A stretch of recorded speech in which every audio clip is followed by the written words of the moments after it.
اعوذ باللہ من الشیطان الرجیم بسم اللہ الرحمن الرحیم۔ نقوش امامت میں چھٹے امام کی زندگی ہم لوگ پڑھ رہے ہیں، اور چھٹے امام کی زندگی میں جو آج عنوان ہے وہ ہے امام علیہ السلام کی سیاسی کاوشیں۔ دو لفظ ایک دوسرے کے مترادف ہیں، کوشش و کاوش۔ صحیح ہے، کوشش و کاوش ایک ساتھ بولا جاتا ہے۔ یہاں پر اس مطلب کی وضاحت ضروری ہے کہ عام لوگوں کے تصور کے برخلاف امام علیہ السلام کی تحریک صرف علمی میدانوں تک اپنی پوری وسعت کے ساتھ محدود نہیں تھی۔ یعنی جو ہم نے ابھی پڑھا کہ امام نے ایسے اپنے شاگرد آمادہ کیے کہ کوئی اگر کسی مذہب کا آتا تھا اور وہ امام سے مناظرہ کرنا چاہتا تھا تو امام کہتے تھے کہ تم مناظرہ کرو، جاؤ اس سے مناظرہ کرو، اگر اس کو تم نے پست کر دیا تو سمجھو مجھے پست کر دیا۔ یعنی اتنا یقین کامل تھا امام کو۔ تو کہا اس سے آپ یہ نہ سمجھے کہ امام خالی پڑھنے پڑھانے میں رہ گئے اور آپ نے شاگردوں کی تربیت کی۔ تو وہی کہہ رہے ہیں کہ امام کی تحریک صرف علمی میدانوں تک اپنی پوری وسعت کے ساتھ محدود نہیں تھی، بلکہ امام علیہ السلام سیاسی کوششیں بھی کرتے ہیں۔ لیکن امام علیہ السلام کی تحریک کا یہ پہلو بہت سے کہنے والوں اور لکھنے والوں پر پوشیدہ رہ گیا ہے۔ کہنے والوں سے مراد یعنی بیان کرنے والے، اور لکھنے والوں سے کیا ہے؟ چھپا رہ گیا، جس کو لوگوں نے بیان نہیں کیا ہے۔ یہاں پر اس تصور کے بے بنیاد ثابت کرنے کے لیے امام اس دور کے حالات کو ملاحظہ کرتے ہوئے سیاسی امور میں کسی قسم کی مداخلت نہیں کرتے تھے اور کسی قسم کی سیاسی جدیت کا مظاہرہ نہیں کرتے تھے۔ آپ کی سیاسی کوششوں کا ایک نمونہ ذکر کرتے ہیں۔ صحیح ہے، تبلیغ امامت کی غرض سے نمائندوں کو بھیجنا۔ امام علیہ السلام امامت کی تبلیغ کی غرض سے نمائندوں کو مختلف علاقوں میں بھیجتے تھے۔ انہی میں سے ایک مرتبہ کوفے کا رہنے والا ایک شخص امام علیہ السلام کی نمائندگی میں خراسان گیا اور لوگوں کو آپ کی ولایت کی طرف دعوت دی۔ بعض لوگوں نے مثبت جواب دیا یعنی پازیٹیو جواب دیا اور اطاعت کی، اور بعض نے قبول نہیں کیا اور منکر ہوئے۔ ایک گروہ نے احتیاط اور فتنے سے پرہیز کے عنوان سے کوئی جواب نہیں دیا، نہ وہ ہاں میں رہے نہ نہ میں رہے۔ پھر ان تینوں گروہوں میں سے ایک شخص امام جعفر صادق علیہ السلام سے ملاقات کے لیے گیا۔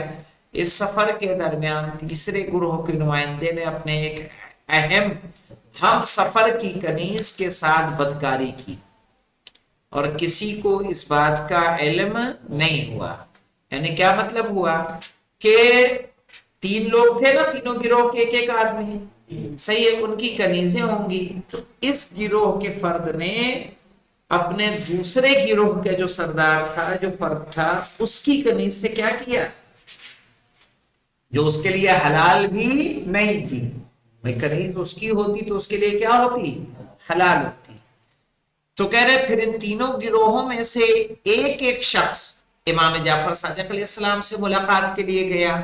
اس سفر کے درمیان تیسرے گروہ کے نمائندے نے، تیسرے گروہ سے مراد یہاں کون ہے؟ وہ نمائندہ نے جو ہاں میں تھا نا نہ میں تھا، اپنے ایک ہم سفر کی کنیز کے ساتھ بدکاری کی اور کسی کو اس بات کا علم نہ ہوا۔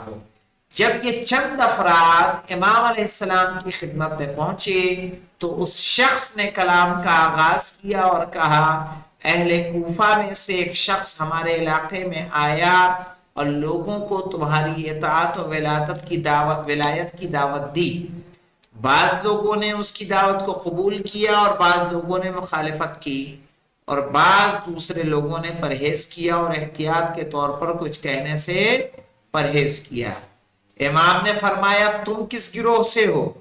اس نے جواب دیا میں احتیاط کرنے والے گروہ میں سے ہوں، یعنی وہی تیسرا گروہ کہ جس نے کیا کی؟ بدکاری کی۔ امام علیہ السلام نے فرمایا تم جو کہ پرہیزگاری اور احتیاط کرنے والے شخص تھے، پھر کیوں تم نے فلاں رات کو احتیاط نہیں کی اور اس خیانت آمیز عمل کو انجام دیا؟ سوچئے اس کے عمل سے اس کے ساتھی بھی کیا تھے؟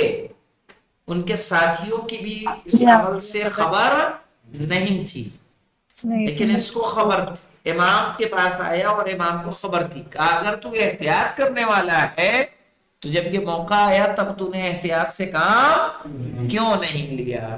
جیسا کہ ملاحظہ کیا جا سکتا ہے کہ اس واقعے میں امام کی طرف سے بھیجا جانے والا شخص کوفے کا رہنے والا تھا اور اس کا محل تبلیغ خراسان تھا، جبکہ امام مدینے میں رہتے تھے، لہذا اس سے امام کی سیاسی کوششوں کے میدان کی وسعت کا اندازہ ہوتا ہے۔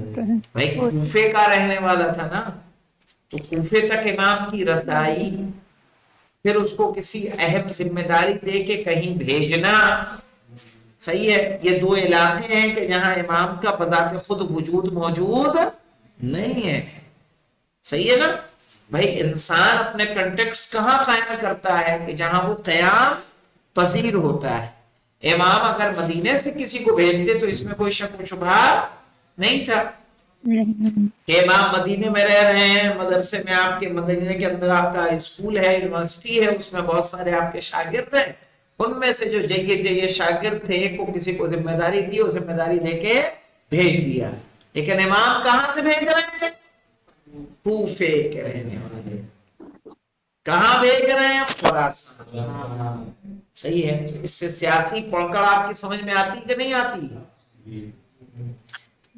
اس کے علاوہ دیکھیں امام علیہ السلام کے نام عباسی تحریک کے سربراہوں کے خطوط، صحیح ہے، جو عباسی حکومت کے پیشوا تھے، ان لوگوں نے امام کو خط لکھے، کہہ رہے ہیں کہ خلفائے بنی امیہ کے سلسلے کا خاتمہ اور عباسیوں کا برسر اقتدار آنا امام جعفر صادق علیہ السلام کے دور میں ہوا۔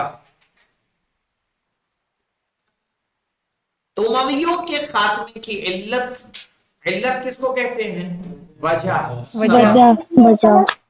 امویوں کے خاتمے، اموی جانتے ہیں کس کو کہتے ہیں؟ بنی امیہ۔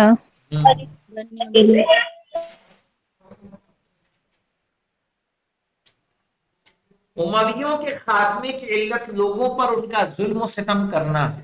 کیا وجہ تھی مولانا؟ ظلم و ستم کرنا، بدعتوں کو رواج دینا، نیز حکومت اور ملک کے امور میں اسلامی تعلیمات سے بطور آشکار منحرف ہونا۔ بطور آشکار یعنی ایک ہے کہ کوئی کام چھپ کے پوشیدہ طور پر انجام دیا جا رہا ہو، اور ایک کام جو علل اعلان کیا جا رہا ہو۔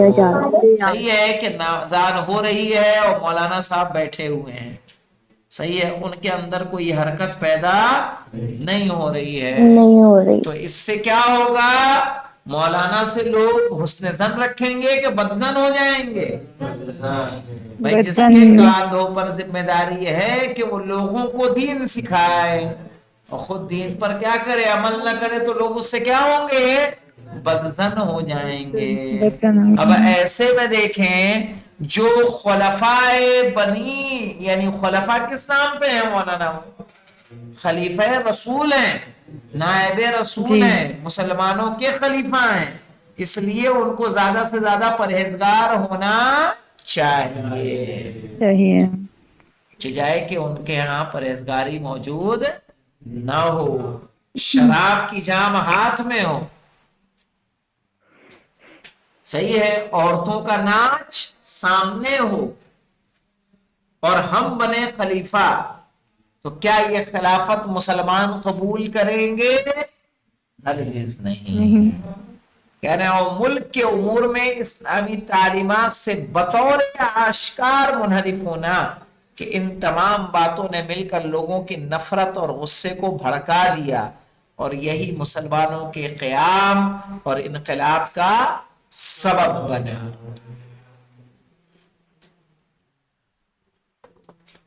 بنی عباس کے بزرگوں نے لوگوں کے اس غصے اور نفرت سے فائدہ اٹھاتے ہوئے اس انقلاب کی قیادت کو اپنے ہاتھوں میں لے لیا۔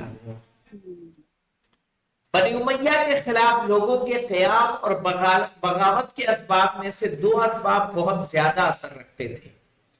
پہلا سبب یہ کہ بنی امیہ کے ہاتھوں پیغمبر اکرم صلی اللہ علیہ وآلہ وسلم کے خاندان کی مظلومی،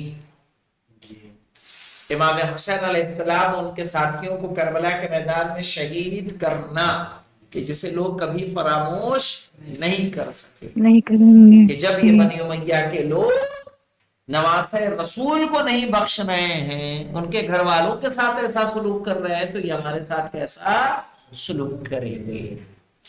دوسرا سبب بنی امیہ کے ہاتھوں غیر عرب یعنی ایرانی مسلمانوں کی تحقیر کرنا، صحیح ہے، ان کو حقارت کی نگاہ سے دیکھنا اور ان کو اجتماعی حقوق سے محروم رکھنا، یعنی عرب و عجم کی حساسیت کو کیا کر دیا گیا تھا؟ بیدار کر دیا گیا۔ یہ عربی ہے اور یہ عجمی ہے۔ اجامی۔ اس بنا پر بنی عباس ایک طرف سے خاندان پیغمبر کی طرفداری اور حمایت کا نعرہ لگاتے تھے، تو دوسری طرف ایرانیوں کی حمایت حاصل کرنے میں لگ گئے۔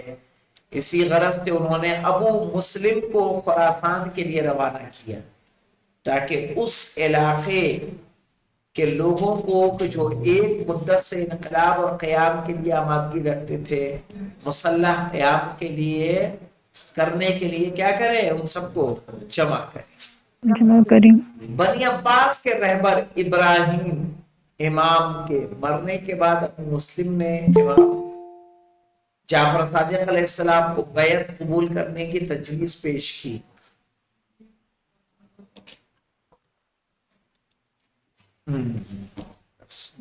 تھوڑا پانی دینا بیٹا۔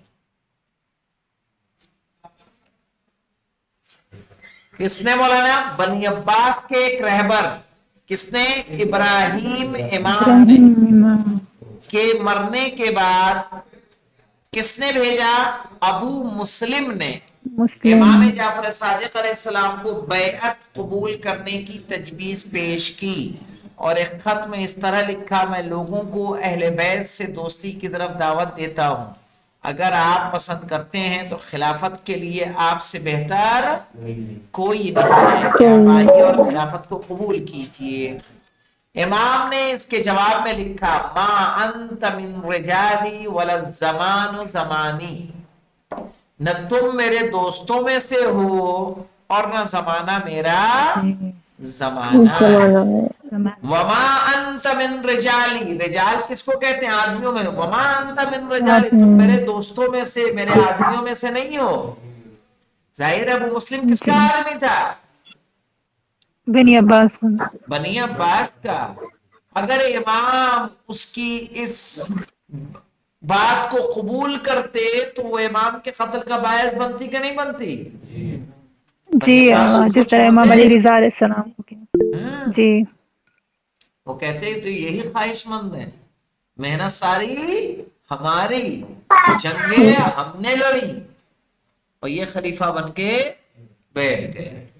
ظاہر ہے، کہہ رہے اس کے جواب میں لکھا: ما انت من رجالی، تم میرے دوستوں میں سے نہیں ہو، تم میرے آدمیوں میں سے نہیں ہو، زمان و زمانی، اور یہ زمانہ چل رہا ہے یہ میرا زمانہ نہیں ہے۔ اسی طریقے سے فضل کاتب کہتا ہے کہ میں ایک دن امام جعفر صادق علیہ السلام کے پاس تھا کہ آپ کے پاس ابو مسلم کا ایک خط پہنچا۔ امام نے قاصد سے فرمایا: تمہارے خط کا کوئی جواب نہیں ہے، میرے پاس سے دور ہو جاؤ، اسے بھگا دیا، اور اس کا خط کا جواب نہیں دیا۔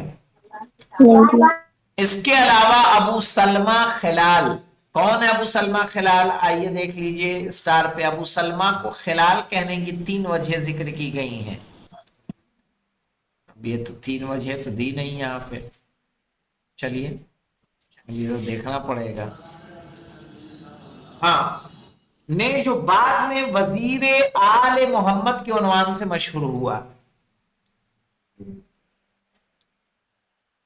جب ابراہیم امام کے مرنے کے بعد اپنے حالات کو نقصان رسا سمجھا، یعنی جب دیکھا کہ میرا نقصان ہو جائے گا، اس کو جو عہدہ ملا ہوگا، ابراہیم امام رئیس تھا، تو اس نے فیصلہ کیا کہ ان سے منہ موڑ کر فرزندان علی سے ملحق ہو جائے، یعنی اپنے فائدے کے لیے کس کے پاس آ جائے؟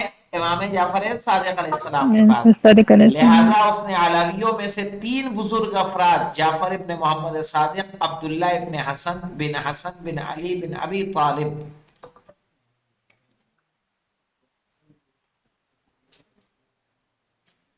یعنی عبداللہ محض اور عمر اشرف بن زین العابدین کو خط لکھا اور انہیں آپ کے چاہنے والوں میں سے ایک شخص کے حوالے کیا اور کہا، سب سے پہلے جعفر ابن محمد صادق کے پاس جاؤ، اگر وہ قبول کر لیں تو دوسرے دونوں خطوں کو پھاڑ دینا، اگر وہ قبول نہ کریں تو عبداللہ محض سے ملاقات کرنا، اور اگر وہ بھی قبول نہ کریں تب عمر کے پاس جانا. ابو سلمہ کا فرستادہ یعنی بھیجا ہوا امام جعفر صادق علیہ السلام کے پاس گیا، ابو سلمہ کے خط کو آپ کے حوالے کیا. حضرت امام جعفر صادق علیہ السلام نے فرمایا، مجھے ابو سلمہ سے کیا تعلق جو دوسروں کا شیعہ اور پیروی کرنے والا ہے. ابو سلمہ کے قاصد نے کہا، خط کو پڑھیے. امام کے حکم سے خادم چراغ نزدیک لایا، اس وقت امام نے خط کو چراغ کی لو کے حوالے کیا. قاصد نے سوال کیا، اس کا جواب نہیں دیجیے گا؟ امام نے فرمایا، اس کا جواب یہی تھا جو تم نے دیکھا. کیا کیا؟ خط کو جلا دیا. پڑھنے سے کیا فائدہ کہ جس میں ہمیں کوئی کام انجام نہیں دینا ہے. آگا یہ اوپر جو 3 نام بیان کیے ہیں، ایک تو حضرت جعفر صادق علیہ السلام کا نام ہے اور اوپر 2 اور نام ہے، وہ کون سے ہیں؟ عبداللہ محض امام حسن علیہ السلام کے فرزند ہیں، اور عمر اشرف یہ امام زین العابدین علیہ السلام کے امام زین العابدین علیہ السلام. اوکے. یعنی علویوں کی یہ بزرگ شخصیتیں تھیں. ان میں ممتاز شخصیت ہمارے چھٹے امام کی، اس کے بعد کس کی؟ عبداللہ محض کی، اور اس کے بعد عمر اشرف کی. تو یہ دیکھیں سیاستیں کیسی ہوتی تھی کہ لوگ اپنے مفاد کے لیے آتے تھے. کوئی دنیا میں آپ چاہیں کہ مخلص انسان ڈھونڈ لیں، آسانی سے ملنے والا نہیں ہے.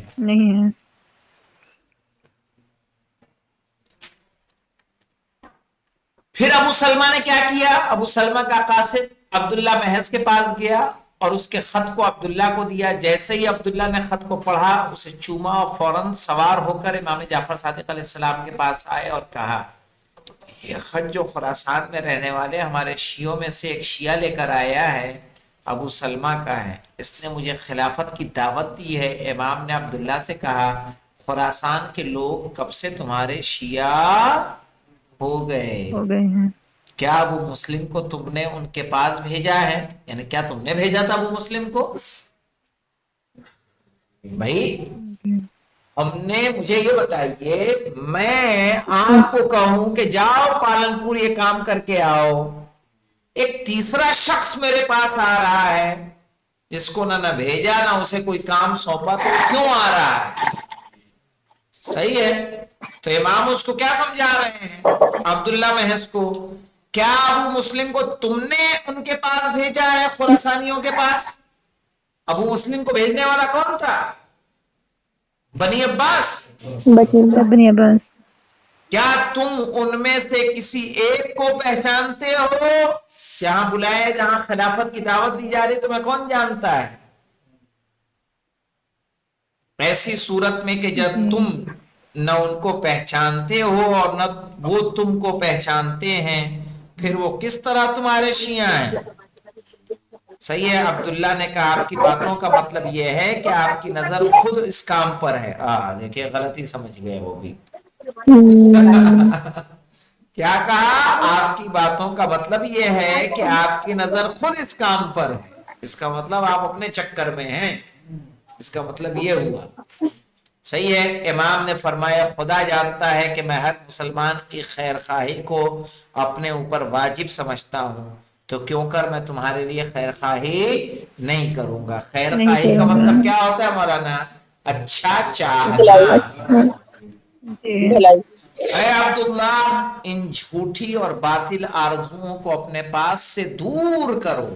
جھوٹی اور باطل آرزو. جھوٹی کیوں؟ یہ جو آپ کو دعوت دی جا رہی ہے آئیے خلافت کو قبول کیجئے، ہم آپ کے ساتھ ہیں، یہ کیا ہے؟ جھوٹی دعوت ہے.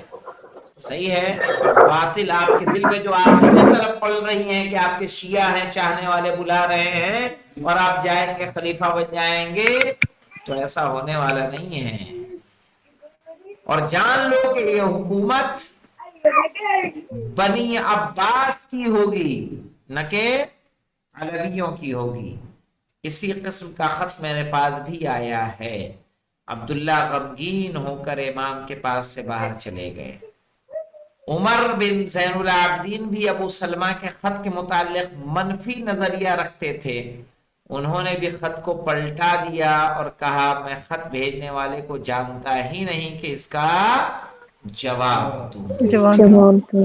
جب کامیابی کے پرچم لہرانے لگے اور فتح کی علامتیں ظاہر ہو گئیں، یعنی جب جیت کے امکان نظر آنے لگے، صحیح ہے، اور فتح کی علامتیں ظاہر ہو گئیں، تو ابو سلمہ نے دوبارہ امام جعفر صادق علیہ السلام کے پاس خط بھیجا کہ 70,000 جنگجو ہمارے ساتھ لڑنے کے لیے تیار ہیں، اب اپنے موقف واضح کیجئے. امام نے پھر وہی پہلا والا جواب دیا کہ اس کے خط کو کیا کیا؟ آگ کے حوالے کر دیا. کیوں؟ کیونکہ یہ وہ ہیلے تھے کہ جو کیا ہو سکتے تھے؟ امام کی جان کے موجب ہو سکتے تھے. جس تحریک کے لیے آج دو پارٹنرشپ میں جھگڑا کیوں ہوتا ہے مولانا؟ ایک پیسہ لگاتا ہے، ایک کام کرتا ہے. صحیح ہے. کام کرنے والا جب کام کر کر کے بزنس کو بڑھا لیتا ہے، وہ کہتا ہے ساری محنت تو میری ہے، تمہارا کیا ہے. ایسے میں لڑائی اور انقلاب برپا کرنے والے بنی عباس، ان میں سے ایک شخص نکل کے کہہ رہا آئیے خلافت کو قبول کیجئے، اتنے لڑاکا آپ کے ساتھ ہیں. تو وہ مسئلہ ہوتا کہ نہیں؟ ساری کوششیں، ساری جنگیں تو کس نے لڑی؟ ہم نے لڑی، بنی عباس نے لڑی. آپ کہاں سے آ گئے ادھر؟ ابو بکر حضرمی روایت کرتے ہیں کہ میں اور ابان بن تغلب امام جعفر صادق علیہ السلام کی خدمت میں پہنچے. یہ وہ وقت تھا کہ جب خراسان میں سیاہ پرچم لہرا رہے تھے. سیاہ پرچم کس کا تھا؟ بنی عباس کا تھا. صحیح ہے. ہم نے امام علیہ السلام کی خدمت میں عرض کیا آپ کی نظر میں حالات کیسے ہیں؟